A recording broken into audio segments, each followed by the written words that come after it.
Olá, voltamos a falar com Felipe Spinelli, do Ensino do Einstein, e agora nós vamos falar sobre práticas inovadoras na aprendizagem. Eu sou Wagner Cassimiro e este é o Expresso 3.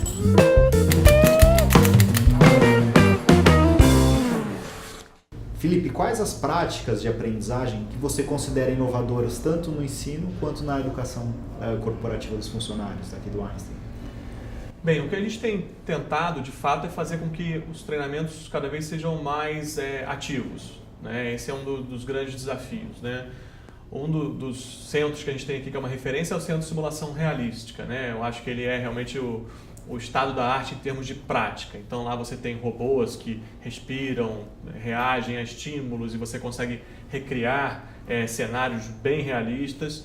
A gente também faz situações com atores, então um outro curso também conhecido nosso, por exemplo, é como dar uma má notícia, né? Infelizmente algo do dia a dia do médico, mas que não é ensinado, por exemplo, nas faculdades, né? Então, e algo muito importante quando você fala com um familiar, com um paciente, né? Aquele momento que ele descobriu, ficou sabendo de um câncer ou de um falecimento de alguém da família, né?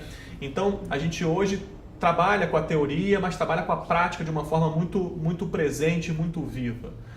A gente também tem tentado, então, levar isso para mais cursos, né? E não só dentro do Centro de Simulação Realística, né? Acho que o desafio é que as aulas também sejam ativas.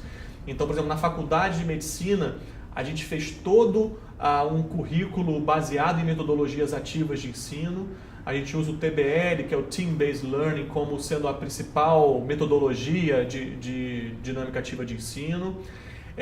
A gente bota isso na prática para acontecer, então se a gente for agora na faculdade, você vai ver que as aulas estão acontecendo assim, ou seja, a gente quer que realmente 50%, 60%, 70%, 80%, 100% das aulas sejam nesse modelo, fazendo cada vez mais a sala de aula invertida, o Flipped Classroom, onde o conteúdo é trabalhado, estudado antes de diversas formas, com ensino à distância, com outros recursos de vídeo e tudo mais, e quando eles estiverem em sala, seja para discussão, seja para prática, seja que isso também a gente vê, ainda mais na garotada hoje, né, que traz o engajamento, né, que ele vai ficar em sala, vai ficar ligado, não vai pegar o celular, não vai sair da sala, não vai se desligar, porque às vezes ele está ali, mas não está, né?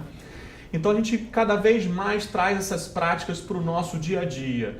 E o desafio, voltando ao treinamento corporativo, como eu citei lá atrás, são 1.600 temas, né? Então o desafio é como você de fato capilarizar essas metodologias, e aí entra treinamento de docentes, formatos de ensino, e é algo que a gente está trabalhando muito fortemente, muito firme no ensino.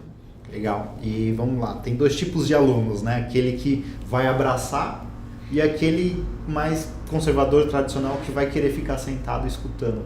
Como é que você tem sentido essa percepção do ponto de vista do aprendiz? Tem sido valorizado, tem sido criticado, tem sido aceito, enfim?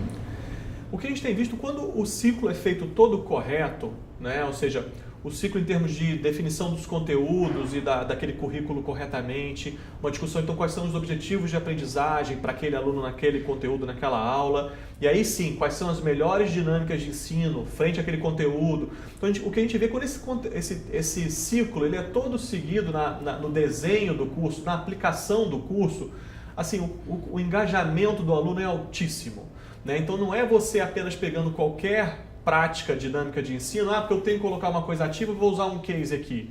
É você de fato fazendo toda uma lógica de uma dinâmica que faz sentido para aquele momento, para aquele treinamento. E a gente vê hoje é o inverso, né? O aluno ele quer isso, né? Então o que tem acontecido é quando chega aquele professor tradicional que vira para o quadro e começa a falar e escrever, em 15 minutos os alunos param e falam assim, isso é pegadinha, né? Então é um estímulo, e que é um desafio, eu acho, para a gente muito grande, porque quando você começa a falar em colocar tudo nesse formato, é diferente de falar assim, eu vou fazer um curso assim, uma aula assim, né? Tem sido um desafio para o próprio ensino, que a gente criou, mas que a gente está correndo atrás dele, que realmente faz muito sentido para a gente.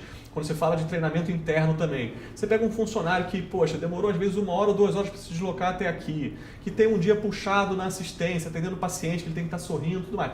Você bota ele em sala de aula, se você não tiver uma dinâmica ali que gere engajamento, que seja boa, você vai falar para ele 1 ou 2 horas e ele não vai levar nada, né? A gente sabe pelas teorias, né, que, sei lá, ele vai saber 10%, eu acho que nem o 10% ele vai saber depois de 15 dias ou um mês, né? Ok, muito obrigado. Obrigado. Bem, não percam a continuidade dessa entrevista aqui no Einstein. Muito obrigado.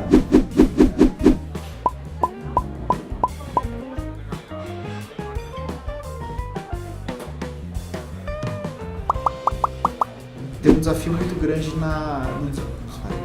Vou puxar um exemplo que você falou e me atrapalhei.